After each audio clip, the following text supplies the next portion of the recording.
Hello दोस्तों, जय हिंद।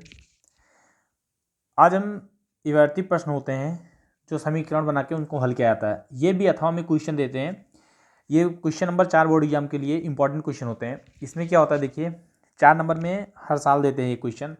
या तो आप इस समीकरण को हल कीजिए, 2 समीकरण देंगे इनको हल कीजिए, या तो फिर अथवा में ये क्वेश्चन देंगे, इसको क्या बनना है, इसको द्विघात समीकरण बना के आपको खुद में क्या करना है, हल करना होता है। ये क्वेश्चन क्या दे रखा है, देखिए दिया है, ये अनसॉल्व का पेपर है। हर साल ये 6 नंबर के क्वेश्चन दे रहे हैं, अथवा करके देते हैं। इसमें क्या है बेटा कि एक मोटर बोट जिसकी स्थिर जल में इतना किलोमीटर घंटा और 24 किलोमीटर प्रतिकूल धारा आने जाने में तथा वही धारा अनुकूल वापस आने में 1 घंटा अधिक लेता है। धारा की चाल ज्ञात कीजिए। अब इसमें अधिक की बात कर रहा है, मतलब जो भी धारा होगा वो पहले की अपेक्षा दूसरी बार तब जाएगा तो उसमें 1 मिनट जो 1 घंटे जो होंगे वो क्या लेंगे, ज़्यादा लेंगे। अब इस क्वेश्चन को बनाने के लिए हम लोग क्या कर सकते हैं, इस क्वेश्चन को बनाने के लिए आइए हम देखते हैं क्या कर सकते हैं।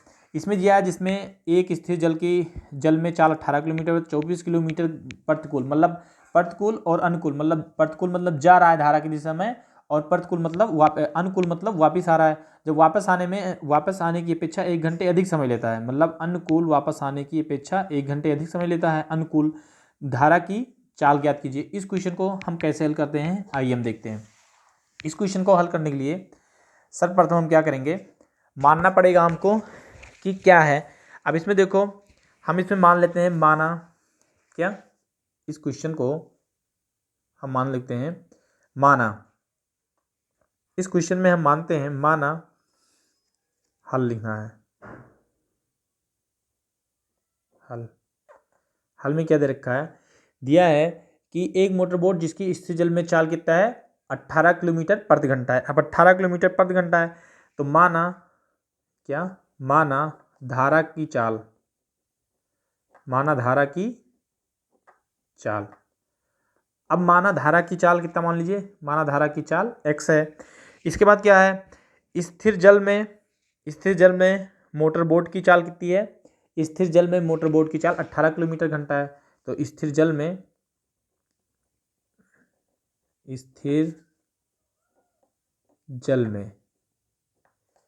मोटर बोट की चाल, मोटर बोट की चाल,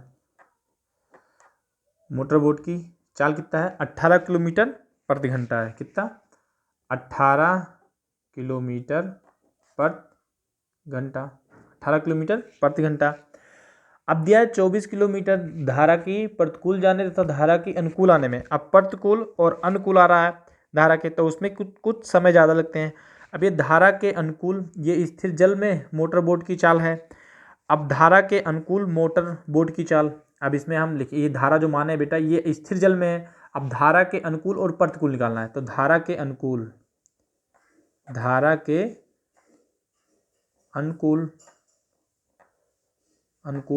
मोटर बोट की चाल, मोटर बोट की चाल,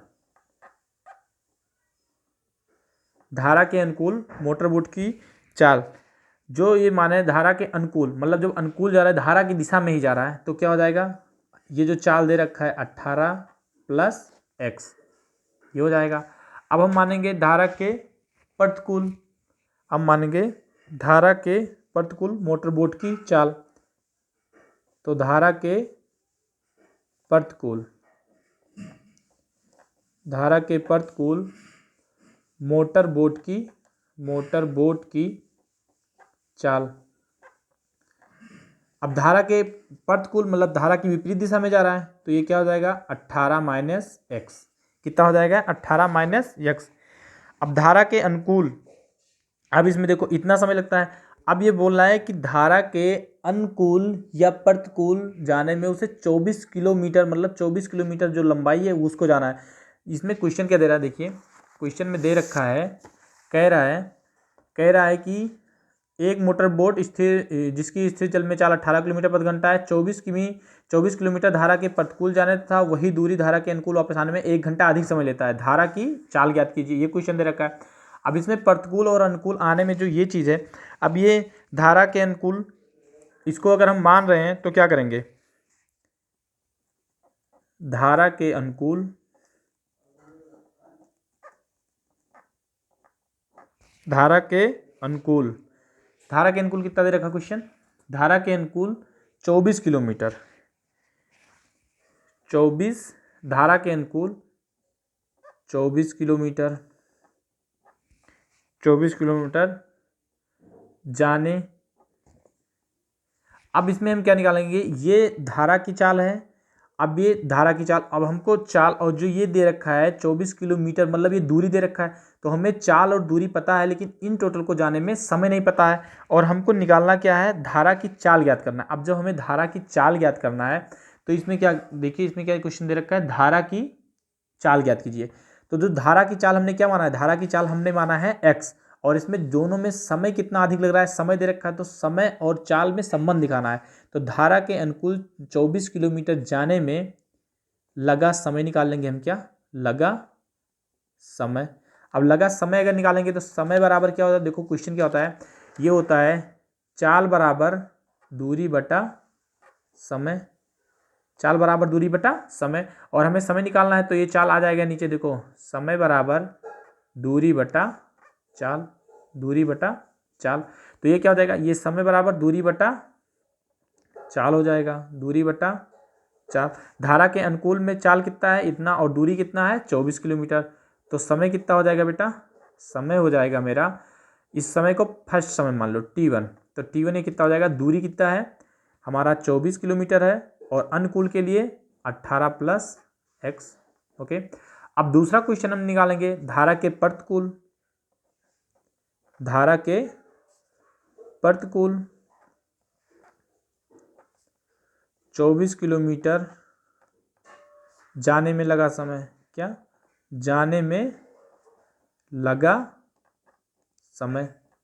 अब ये समय जानोगे तो इसको मान लो t2, अब इसको मान लो दूरी बटे चाल, वही क्वेश्चन दूरी बटे चाल, दूरी कितना दे रखा है अपना 24 किलोमीटर, और ये प्रतिकूल जा रहा है तो 24, ये 18 माइनस x। ओके, अब ये कह रहा है कि अनुकूल और प्रतिकूल जाने में एक समय अधिक लगता है, मुझे बताओ इस t1 में से इस t2 को अगर आप घटाओगे तभी तो एक अधिक होगा मेरा।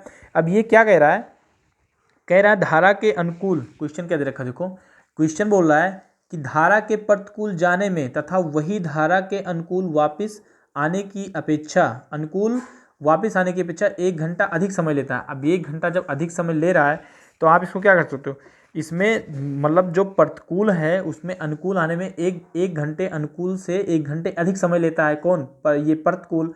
तो प्रतिकूल अगर अधिक समय ले रहा है तो इसको क्या करोगे, t2 माइनस t1 अगर करोगे बेटा, ये t2 minus t1 equal to 1, क्या 1 घंटे अधिक लेता है, तो इसका मतलब इन दोनों में से घटाएंगे तभी तो 1 अधिक आएगा।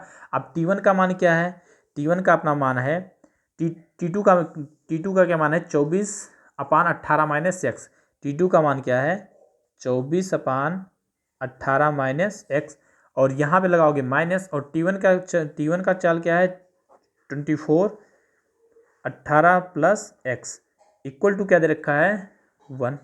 इक्वेशन बन गया। अब इस इक्वेशन को हल करना सबसे इंपॉर्टेंट, यहाँ पे 24 है, इस 24 को आप अंश में क्या कर सकते हो, कॉमन कर सकते हो, यहाँ पे लिख दो 1 upon 18 minus x minus 1 upon 18 plus x equal to क्या लिख सकते हो 1। ओके, इनका क्या करो, ये जो 24 है 24 ऐसे रहने दो, यहाँ पे इसको करोगे तो ये 18 का स्क्वायर माइनस एक्स का स्क्वायर, इसका मल्टीप्लाई करोगे तो ये हो जाएगा 18 प्लस एक्स, इधर करोगे तो ये माइनस है बेटा, तो इधर जो आएगा ये माइनस 18 हो जाएगा, और ये माइनस 18 और ये प्लस एक्स हो जाएगा इक्वल टू 1 हो जाएगा। इसको इधर रखेंगे तो 24 यहाँ पे नीचे चला जाएगा, तो ये करेंगे तो ये हो जाएगा 18 plus x minus 18 plus x बटे 18 ट्रियम कितना होता है 18 ट्रियम, 18 को 18 से अगर मल्टीप्लाई हम कर रहे हैं, 18 को 18 से मल्टीप्लाई करो कितना आ जाएगा 324, और ये हो जाएगा एक्स स्क्वायर इक्वल टू, इस 24 को बेटा इधर लाएंगे तो ये 1 अपान 24, कुछ भी चीज़ मल्टीप्लाई में होता है उसको रोक के अगर लाओगे तो यहाँ पे 24 ये बटे में आ जाएगा।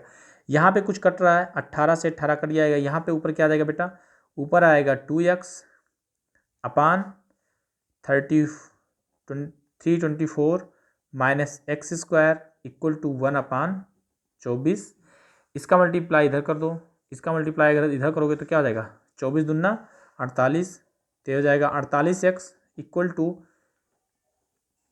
-x²। अगर बेटा इस x² को हम इधर ही रख रहे हैं, इसको इधर ला रहे हैं, तो ये क्या, इसका इक्वेशन अगर बनाओगे आप तो इसका इक्वेशन क्या बनेगा। देखो मैं इक्वेशन बना रहा हूँ। ये जो दे रखा है 40, ये दे रखा है 48x 324 माइनस एक्स का स्क्वायर। अगर इसको हम कर रहे हैं तो ये क्या बनेगा, -x²। इस 40x को उधर ले जाएंगे तो ये -48x plus 324 equal to 0। Minus से अगर दोनों पक्षों में भाग कर दे रहे हैं, किससे, माइनस से भाग कर रहे हैं दोनों पक्षों में, तो ये माइनस जो है ये हो जाएगा x², ये हो जाए plus 48x minus 324 equal to 0। अब ये बन रहा है, यहाँ क्या बन रहा है, ये बन रहा है द्विघात समीकरण। इसका करेंगे गुणनखंड। गुणनखंड किस तरह होगा, देखो इसको हम कर दे रहे हैं x² प्लस 54 माइनस 6 अगर कर देंगे तो 48 हो जाएगा, ax minus 324 equal to x। यहाँ पे क्या करेंगे, x² प्लस इसको x से खोलेंगे तो ये 54x minus 6x minus 324 equal to 0। इन दोनों में क्या कॉमन लेंगे, इन दोनों में अगर हम x कॉमन ले रहे हैं, कितना x कॉमन ले रहे हैं तो x प्लस ये हो जाएगा 54, और यहाँ पे इन दोनों में क्या, ये इन दोनों में माइनस क्या ले रहे हैं 6 अगर कॉमन लेंगे हम तो ये x प्लस हो जाएगा 54 इक्वल टू 0। यहाँ पे हो जाएगा x माइनस 6 और ये हो जाएगा x प्लस 54 इक्वल टू 0। अब इसमें क्या दे रहे हैं, तुलना। इसमें अगर तुलना कर रहे हैं, 0 से तुलना करेंगे तो x माइनस 6 इक्वल टू 0, तो x इक्वल टू क्या हो जाएगा 6। धारा की चाल मेरी जो हो जाएगी, ये एक 6 आएगा और एक हो जाएगा x प्लस 54 इक्वल टू 0, तो x बराबर -54। तो जो निगेटिव में आएगा उसको हम छोड़ देंगे, इसका कोई वैल्यू नहीं रहेगा, और ये जो x बराबर 6, ये जो 6 है ये धारा की चाल कितनी हो गई, धारा की चाल हो जाएगी 6। ओके दोस्तों, क्वेश्चन अगर समझ में आया हो तो लाइक सब्सक्राइब कर सकते हैं। इस तरह के क्वेश्चन जो है ये बोर्ड एग्जाम में हर साल आते हैं। पसंद आया हो तो लाइक और सब्सक्राइब जरूर करें। धन्यवाद।